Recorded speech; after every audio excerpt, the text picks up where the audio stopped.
zamanlar uzak bir köyde sıradan bir genç yaşardı. Adı Jack'ti. Her gün tarlada çalışır, köyün sakin hayatını sürdürürdü. Ama bir sabah her şey değişti.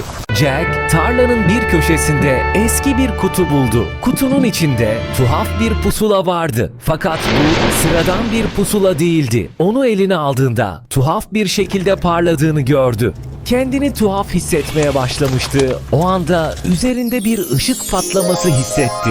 Jack'in basit köy kıyafetleri birdenbire canlı renklere büründü. Giysileri büyülü bir şekilde parlamaya başladı. Adeta yeni bir yaşam bulmuş gibi şaşkınlıkla kendi vücuduna bakarken vücudu parlayan ışıklarla sarmalanmıştı. O an ne olduğunu kavrayamamıştı ama kalbinin derinliklerinde bir ses bunun bir amacı olduğunu söylüyordu.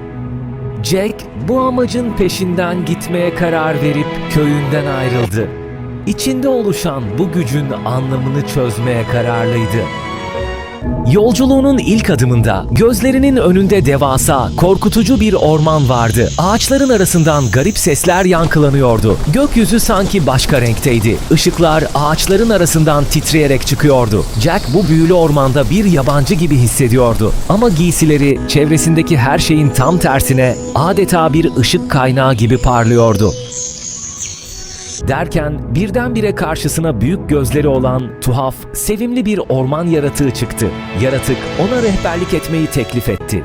"Bu ormanın derinliklerine gitmek için yalnız değilsin, ben sana yardımcı olabilirim," dedi. Jack, yaratığın teklifini kabul etti ve ona ormanın ve ötesinin sırlarını açacak sihirli bir harita verdi. Jack böylece önünde açılan ışıklı sihirli yoldan gitme kararı verdi. Yolculuğu onu karanlık ve gizemli bir mağaranın önüne getirdi. Jack nefesini tutarak içeri adım attı. Ancak mağaranın her köşesi tuzaklarla doluydu.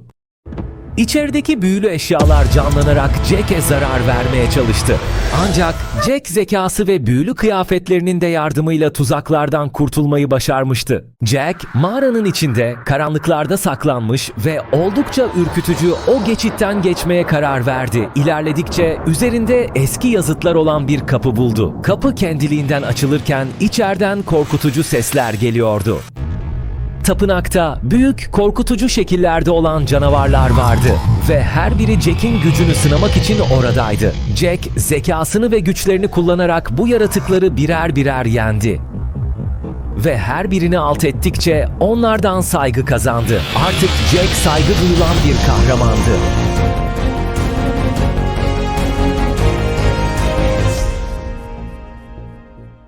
Mağaradan çıkan Jack'in önünde kadim ve büyülü yaratıkların bulunduğu ama geçmesi gereken bir göl vardı.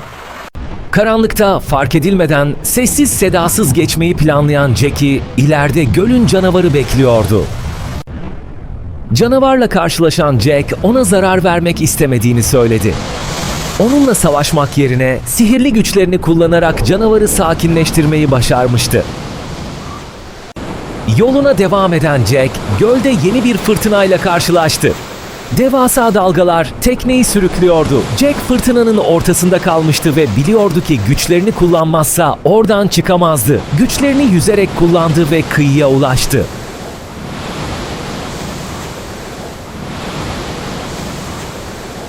Güçleri sayesinde sabaha kadar yüzen Jack, uzakta bir kara parçası görmüştü. Karaya çıktığında antik dilde yazılmış yazıtları okumaya çalıştı.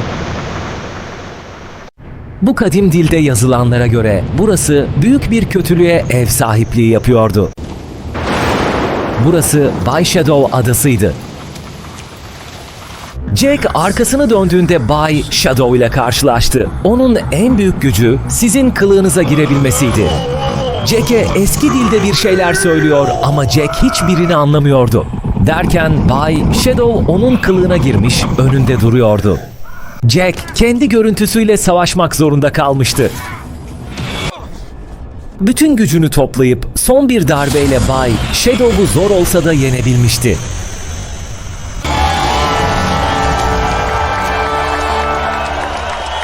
Jack, sihirli pusulayı bularak amacının kötülerle savaşarak dünyayı daha güzel ve daha dengeli bir yer yapmak için seçilen kişi olduğunu anlamıştı.